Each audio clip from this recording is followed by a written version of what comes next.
जय श्री कृष्णा दोस्तों। एक गांव में दो किसान रहते थे।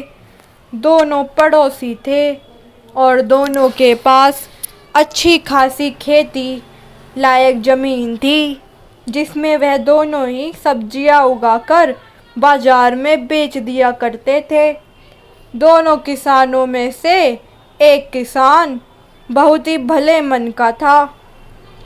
उसका नाम राम प्रसाद था। दूसरा किसान, जिसका स्वभाव थोड़ा लालची और कपटी था, उसका नाम धनीराम था। राम प्रसाद बहुत ही मेहनती था और वह अपने आसपास के गांवों में बाज़ारों में किस सब्जी की मांग ज़्यादा है, उसके हिसाब से अपने खेतों में सब्जियां उगाया करता था। धनीराम बिना ज़्यादा मेहनत किए ज़्यादा पैसा कमाने में मानता था। वो अच्छे से जानता था कि आजू बाजू के मार्केट में किन सब्जियों की मांग ज़्यादा है। यह जानने के लिए राम प्रसाद काफ़ी मेहनत करता था और हर तरफ से खबरें लेकर आता है।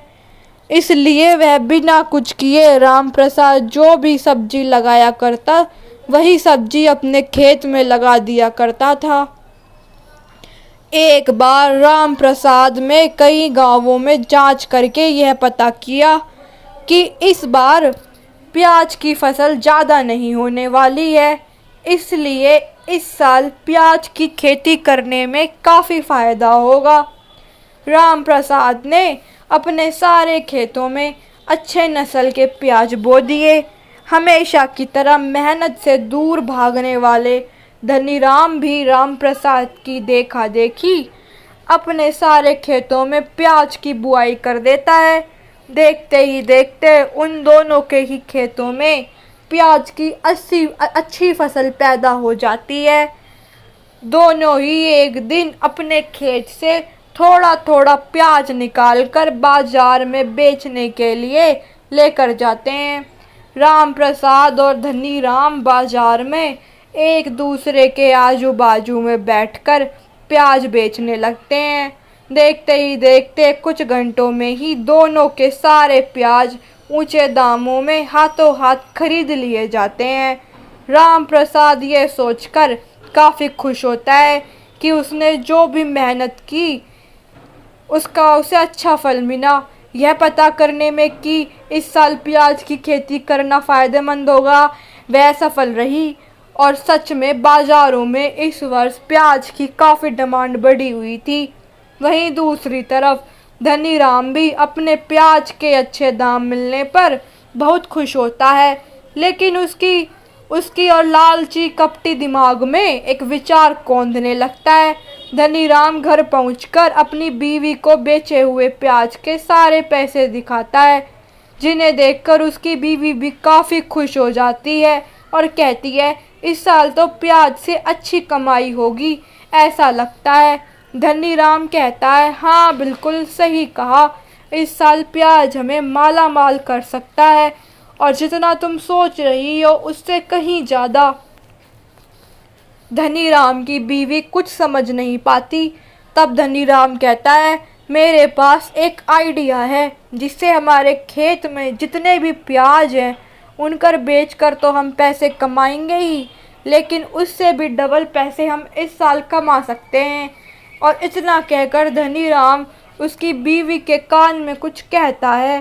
कुछ घंटों बाद जब रात हो जाती है, तब धनीराम और उसकी बीवी रात के अंधेरे में अपने खेतों में जाते हैं। वह लोग पहले अपने सारे खेतों से और फिर बाद में राम प्रसाद के खेतों से भी सारी प्याज निकालकर बोरियों में भरकर अपने घर ले आ जाते हैं।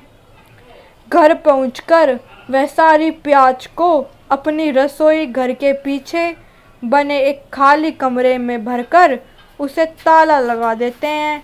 धनीराम अपनी बीवी से कहता है, देखना इस साल प्याज ऊंचे दाम में बिकेगी, क्योंकि उसके ऊंचे दाम होने के कारण और अब हमारे पास इतने सारे प्याज होने के कारण इसे बेचकर हम आने वाले कई सालों के लिए धन इकट्ठा कर लेंगे। धनीराम की बीवी कहती है, बात तो आप सही कह रहे हैं, मगर कल सुबह जब राम प्रसाद को अपने खेतों की हालत पता चलेगी तब क्या होगा? यही सोचकर मेरा जी बैठा जा रहा है। धनी प्रसाद अपनी बीवी को कहता है, तुम खामखा डरती हो। हमने आज रात क्या किया है किसी को कानो कान खबर नहीं हुई है। मैं इस बात की किसी को भनक भी नहीं लगने दूंगा, क्योंकि मैं इन प्याज को सही समय आने पर ही बेचूंगा। हाँ, तुम भी ध्यान रखना कि इस बारे में तुम किसी से कुछ भी बात मत करना। अगले दिन धनीराम अपने खेतों की ओर जाता है, तब देखता है कि राम प्रसाद अपने खेतों में सिर पकड़कर बैठा है और रो रहा है। धनीराम को आते देख राम प्रसाद उसकी तरफ दौड़कर आता है और उसे लिपटकर रोने लगता है और कहता है, धनीराम देखो, हम बर्बाद हो गए। किसी ने हम दोनों के ही खेतों से प्याज की चोरी कर ली है। धनीराम झूठ मूठ का अफसोस दिखाने लगता है और कहता है, जिसने भी यह किया है बहुत बुरा किया है। उसने हमारे साल भर की मेहनत पर पानी फेर दिया है। भगवान उसे कभी खुश नहीं रखेगा। एक दो दिन गम में डूबे रहने के बाद राम प्रसाद फिर से अपने खेतों में प्याज की बुआई कर देता है। धनीराम जो सारा प्याज अपने घर में दबाकर बैठा है, वह प्याज के दाम बाजार में बढ़े उसकी राह देखता है और एक दिन दूसरी सब्जियां बाजार में लेकर जाता है ताकि पता कर सके कि बाजार में प्याज के क्या भाव चल रहे हैं। बाजार में कई लोग उसके पास प्याज खरीदने आते हैं, क्योंकि लोगों को पता था कि धनीराम ने अपने खेतों में प्याज की बुआई की थी और इस साल उसके आसपास के कई गांवों में प्याज मिल नहीं रहा था। कई लोगों ने उससे कहा कि हम 70 रुपये किलो भी प्याज खरीदने के लिए तैयार हैं, बस तुम कहीं से प्याज लेकर आओ। धनीराम बहुत खुश होकर अपने घर लौटता है और ये सारी बात उसकी बीवी को बताता है, तो उसकी बीवी बोलती है, बहुत अच्छी बात है, चलो तुम ये सारे प्याज अब बाजार में ले जाकर बेच दो। लेकिन धनीराम नहीं मानता। वह अपनी बीवी से कहता कि अभी इन प्याजों को बेचने का सही समय नहीं आया है। मैं जानता हूँ कि इस साल प्याज की जितनी किल्लत है, इसलिए एक दो हफ्ते में ही लोग 100 रुपये किलो में भी प्याज खरीदने के लिए तैयार हो जाएंगे। तभी मैं ये सारे प्याज बाजार में ले जाकर बेचूंगा।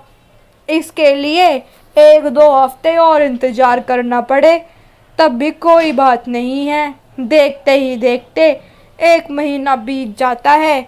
एक बार फिर धनीराम बाजार में जाकर प्याज की कीमतों का पता करता है।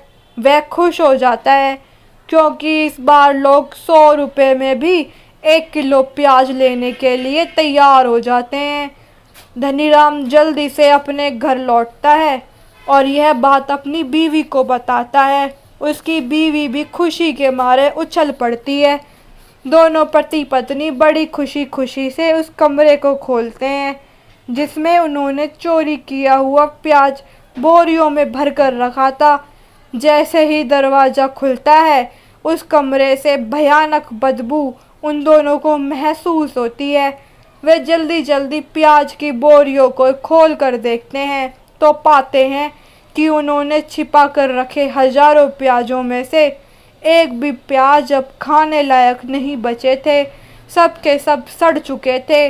दोनों पति पत्नी अपना सर पकड़कर वहीं बैठ गए और फूट फूट कर रोने लगे। दोनों ही जानते थे कि इस साल वह चोरी नहीं भी करते तब भी अच्छा खासा कमा सकते थे, लेकिन उनकी लालच और बुरे काम की वजह से उनके पूरे साल की मेहनत पे भी पानी चढ़ गया। और दोनों यह सोचकर ज़्यादा दुखी होने लगे कि अब बिना पैसे के पूरे साल का गुजारा कैसे होगा। दोनों अपने किए पर पछता रहे थे। तभी उनके घर के पास से राम प्रसाद बोरिया भर भर कर प्याज मार्केट में बेचने के लिए जा रहा था, क्योंकि उसने दोबारा बोए हुए प्याज अच्छी तरह से फल चुके थे और अब उसे पहले से भी 2 गुने भाव में प्याज को बेचने का मौका मिला था। धनी राम और उसकी पत्नी यह देखकर अपनी गलती पर और ज़्यादा पछतावा करने लगे। दोनों ने ही अब कसम खाई कि वह आगे से कभी भी लालच नहीं करेंगे और कोई ऐसा बुरा काम नहीं करेंगे जिससे दूसरों का या खुद का कोई नुकसान हो। दोस्तों, दूसरों का बुरा करके कभी हमारा अच्छा नहीं होता। जब कोई किसी के लिए गड्ढा खोदता है तो अक्सर वह खुद ही उस गड्ढे में गिर जाया करता है। इसलिए हमें बुराई और लालच जैसी भावनाओं से दूर रहकर हमेशा दूसरों का और अपना भला ही सोचना चाहिए। धन्यवाद दोस्तों। अगर आप सभी को मेरी कहानी अच्छी लगी तो मेरे चैनल को सब्सक्राइब करें, वीडियो को लाइक करें और शेयर करें।